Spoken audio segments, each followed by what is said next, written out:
Oh, good. So what do you see how the Farm Bill's shaping up then? Well, we've got some challenges. There's a big difference between what we've done is the House has passed a bill and the Senate's passed a bill, and then we go to a conference committee where you have to work out the differences between the two. And there's a big difference between the two bills. And some of the sticking points is kind of what I wanted to ask your guys' opinion on. That will probably get kind of hairy when it gets to the commodity title. For instance, one of the differences between the House and the Senate bills is conservation compliance to crop insurance. Have you guys heard about that a little bit? There's a big push, and the Senate bill has language that says you have to be in conservation compliance on all your acres on your farm before you would qualify for crop insurance and subsidies on a portion of the premiums to go forward. And we don't have that in our House bill. It's something that I've been kind of reluctant to support because I don't know how they really enforce that out on the ground, and does the FSA then come in as an enforcement mechanism on crop insurance, and how does that work with the agents and the companies? But I know that'll be one of the things that in this conference committee will come up and be quite an opinion that we'll have to deal with. So, have you guys followed that discussion too much? I don't know what the figure would qualify for conservation. It depends who draws it up. Well, it would impact if you're going to participate in the farm programs, you have to be in compliance on all your conservation issues. So any tiling or draining, or if a wetland or a farmed wetland, all of that would have to be in compliance before you would be able to receive that subsidy on that crop insurance premium each year. And I don't think it would wrap the whole farm into it, but each piece of ground could be looked at individually. But I know that most of the time that goes out, and some guys may not realize that they're out of compliance, and then they're going to start asking for money back. And so that's kind of the concern that I have, is how does that work, and how do we collect dollars back from producers that may not have those dollars in their bank account? So what's pushing that? Well, it's a lot of the conservation folks, and we've struggled, with losing a lot of acres. A lot of CRP acres are gone. With the higher crop prices, I think we've seen some acres pulled out of grass and habitat and put into crop ground. And so I think it's kind of a push from those groups that really recognize that, we want conservation practices to be followed, and thinking that if we tied it to crop insurance, that it would help. So that's kind of the push.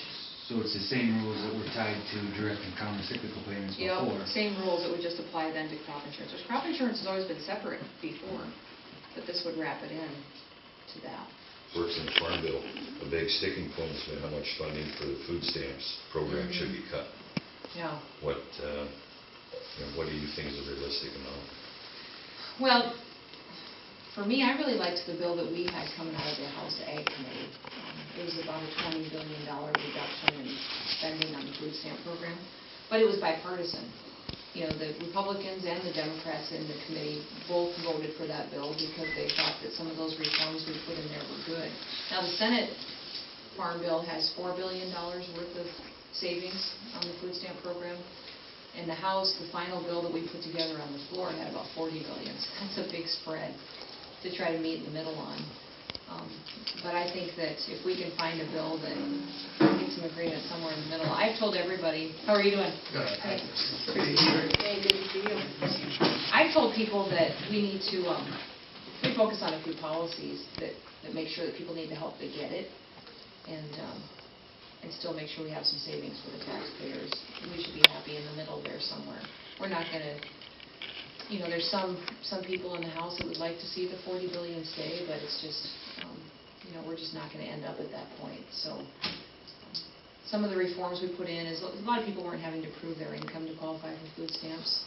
So we put that back in. Some states were receiving, most of the states were receiving bonus payments for signing more people up for food stamps.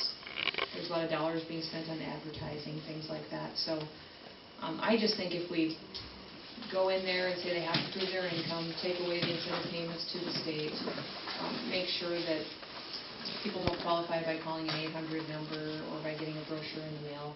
That'll get us to about that $16 to $20 billion worth of savings, and all of that makes sense. Because you want to have the program helping the people that need it, but you sure don't want it to be abused either in the Farm Bill in that committee. So the Speaker appoints some to work on it, and then the Senate appoints some Majority Leader to work on finding a compromise, and I think we will. I think the people that are in that committee recognize the importance of a Farm Bill and making sure that we have some reforms. The question is, when it comes out of that committee, is it something that the House will vote for and pass? And it'll only pass if we get Republicans and Democrats voting for it. So that's why I think it's going to have to be reasonable. One thing that affects us in our industry is the refined fuel standard. Yeah. There's been an awful big push to change that or back that off. What do you see on that? Is that going to get? I'm Is that hoping gonna that get stopped? it won't. That's not touched in the Farm Bill. The jurisdiction for ethanol and the different mandates that are out there and the usage and RINs are all included in the Energy and Commerce Committee. So that's going to be hearings that will happen over the next 6 months probably in that committee. But you guys are all invested in ethanol, and but certainly it's your market, and what helps.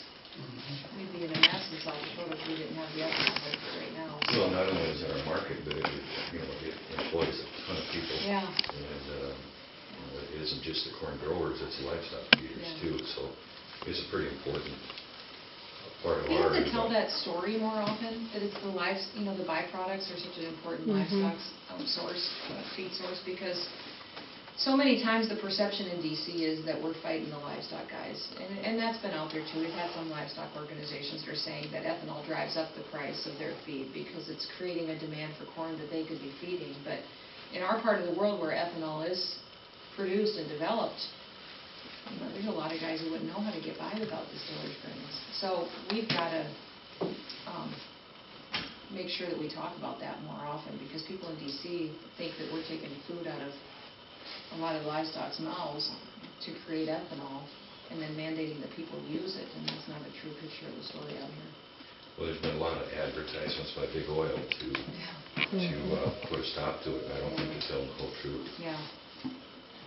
It's interesting. If you look all over D.C., there's anti-ethanol ad campaigns all over in buildings surrounding the Hill and in the metro stations and stuff. So they're spending a lot of money to convince members of Congress that ethanol is a bad product. And, I just always said we wouldn't need any regulations, thresholds, mandates, or anything if we just had equal access to the consumers. The biggest problem we have is we don't have pumps at every gas station in the country, and if we did, then we could compete with big oil.